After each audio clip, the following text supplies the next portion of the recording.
प्राचीन काल के जो 8 चिरंजीवी है ना, वो कहाँ है? क्या आपको पता है इसके बारे में? बहुत सारे लोगों को इसके बारे में बिल्कुल पता नहीं होगा कि जो हम 8 चिरंजीवी बोलते हैं ना, कि हनुमान जी बोलते हैं, अश्वत्थामा बोलते हैं, विभीषण बोलते हैं, राजा बलि बोलते हैं और कृपाचार्य बोलते हैं, वेदव्यास जी बोलते हैं, मार्कंड ऋषि बोलते हैं। ऐसे क्या है, ऐसे 8 लोग हैं। ऐसे 8 लोग कहाँ है, आपको क्या पता है? बहुत सारे लोगों को इसके बारे में बिल्कुल पता नहीं होगा कि वो जो 8 चिरंजीवी है वो कहाँ है, क्योंकि बहुत सारे लोगों को सिर्फ इतना ही पता है कि सिर्फ 8 चिरंजीवी है, पर 8 चिरंजीवी कहाँ है ये बहुत सारे लोगों को बिल्कुल पता नहीं है। तो मैंने क्या किया है, थोड़ा सा रिसर्च किया है, समझ गए? ऐसा नहीं कि मैं सिर्फ ऐसा ही बोल रहा हूँ, ऐसा बिल्कुल नहीं है।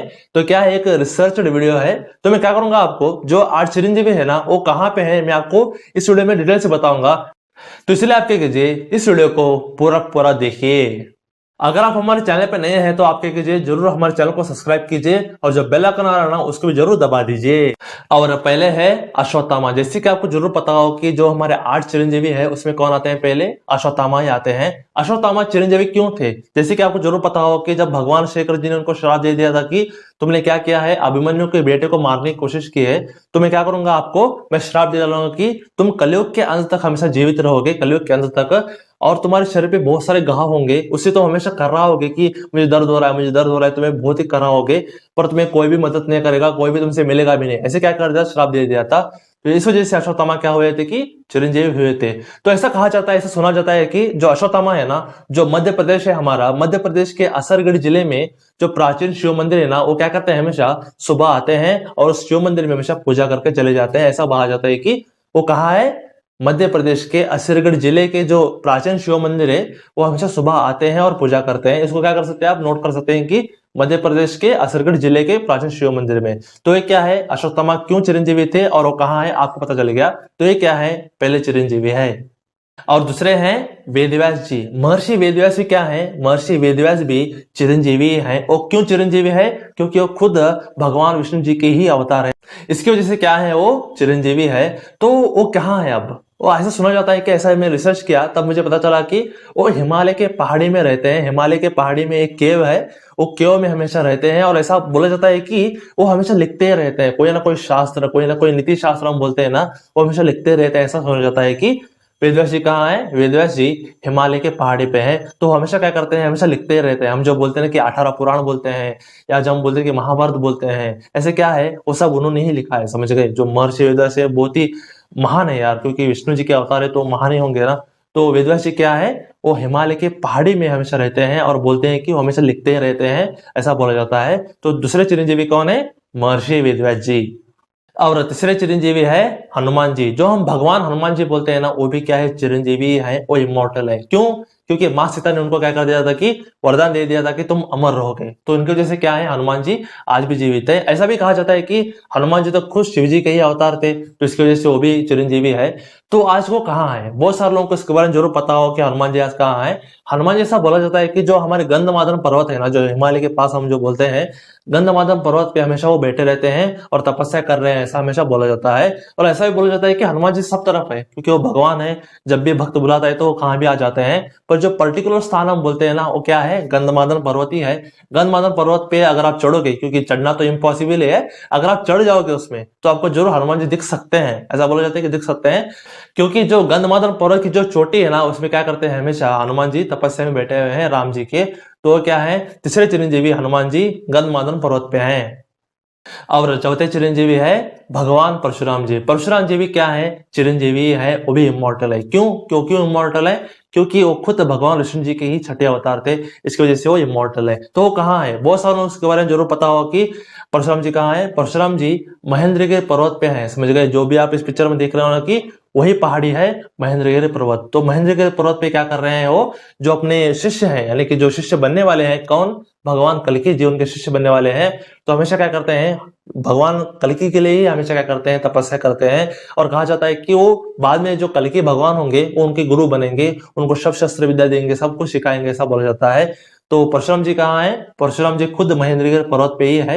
ऐसे मैंने क्या कि रिसर्च किया था, तब मुझे पता चला कि जब राम जी ने उनका अहंकार तोड़ दिया था, तब से वो क्या कर रहे हैं, वो महेंद्रगिरी पर्वत पे तपस्या कर रहे हैं। तो चौथे चिरंजीवी कौन है, परशुराम जी। और पांचवे हैं राजा बलि। राजा बलि कौन है, राजा बलि तो खुद जो प्रहलाद के क्या है, पौत्र हैं, वो भी क्या है, चिरंजीवी हैं। वो चिरंजीवी क्यों है, क्योंकि जब वामन भगवान ने यानी कि भगवान वामन जी ने क्या कर दिया था कि उनसे 3 पद भूमि मांगी थी, तब राजा बलि ने बोल दिया था कि आप तीनों पद ले सकते हैं। तब वामन जी ने क्या कर दिया था कि अपना विशाल रूप ले लिया था और दोनों जो पद हम बोलते हैं ना कि दोनों पाँव में उन्होंने क्या कर दिया कि पूरी पृथ्वी और पूरा स्वर्ग सब नाप लिया।